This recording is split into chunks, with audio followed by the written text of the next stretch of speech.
আজকে আমি চলে যাচ্ছি পাখির মতো উঠতে উঠতে বাঘ মামার সাথে দেখা করতে আমাদের সুন্দরবনে।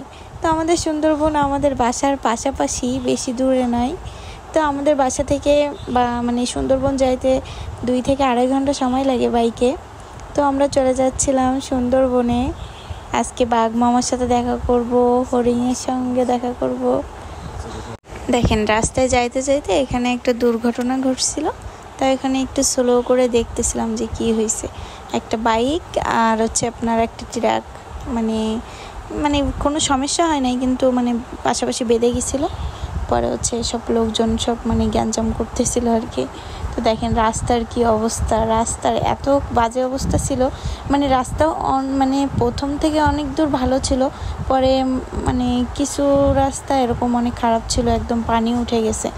মানে একদম কয়রা, তা বোঝা যাচ্ছে কয়রা দিয়ে যাচ্ছিলাম। তো তারপরে এইখানে দেখেন আশপাশে মানে একটু বৃষ্টি হয়ে তাই এত পরিমাণ পানি উঠছে। আর যদি বন্যা হয় তাহলে এদিকের অবস্থাটা কি হয় আপনারাই ভাবুন। দেখেন আমরা চলে যাচ্ছিলাম, মানে আমার এত খুশি লাগতেছিল যে সুন্দরবনে আমার মানে এই ফার্স্ট টাইম যাওয়া। আগে গেছি করম জলে, কিন্তু সুন্দরবনে যাওয়া হয়নি।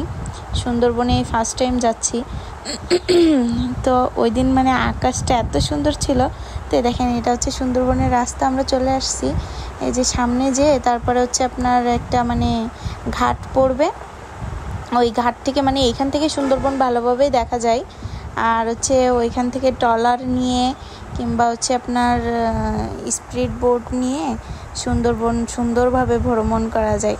তো এখান থেকে মাত্র 500 টাকা, মানে জনপ্রতি না, মানে ফুল একটা ট্রলার ভাড়া 500 টাকা 1 ঘন্টা। তো ওই দেখেন ওই যে সুন্দরবন দেখা যাচ্ছে। আর আকাশটা যে এত সুন্দর ছিল, অনেক সুন্দর ছিল, এত ভালো লাগতেছিল তা কি বলবো। এই সাইডে দেখেন সব কেওড়া গাছ, অনেক সুন্দর। আর ওই সাইডে দেখেন সব সুন্দরবন। এই আন্টিটা দেখে আমার এত খারাপ লাগতেছিল। আন্টিটা মানে নদীর সাইড থেকে সব টুকরা টুকরা কাঠি, এই যে এগুলো আপনার কুড়াচ্ছিল, এগুলো দিয়ে রান্না করবে। আর আমাদের গ্যাসে রান্না করতে আলিশি লাগে। আর দেখেন এই মানুষগুলো কত কষ্ট করে তারপরে আপনার রান্না বাড়া করে। এ দেখেন সুন্দরবন, ওই যে এখানে বাঘ আছে, হাতি আছে, হরিণ আছে, অনেক কিছু আছে। তো আমার ওই সাইডে যাইতে ভয় লাগতেছিল। আপনাদের ভাইয়া বলতেছিল যে চলো আমরা স্পিড বোটে করে ঘুরে আসি। তা আমার ভীষণ ভয় লাগতেছিল। আর আকাশটা দেখেন এত সুন্দর ছিল, সেটা বলে বোঝাতে পারবো না, অনেক সুন্দর ছিল আকাশটা। তো তারপরে ওই সাইডে চলে গেলাম। দেখেন এই সাইডে একটা নৌকা ছিল, তারপরে এই সাইডে সুন্দর মতো একটা দোকান করছে, তারপর ওই সাইডে আরও একটা রেস্টুরেন্ট করছে। এটা আপনার কাঠকাটা ঘাট বলে। তো আমাদের এইখানে মূলত আসা আমি আপনাদের বলছিলাম যে আমার শাশুড়ি মা আমাকে একটা 2000 ডিমের ইনকিউবেটর মেশিন কিনে দিবে আর একটা খাঁচা কিনে দিবে 500 কোয়েল পাখির।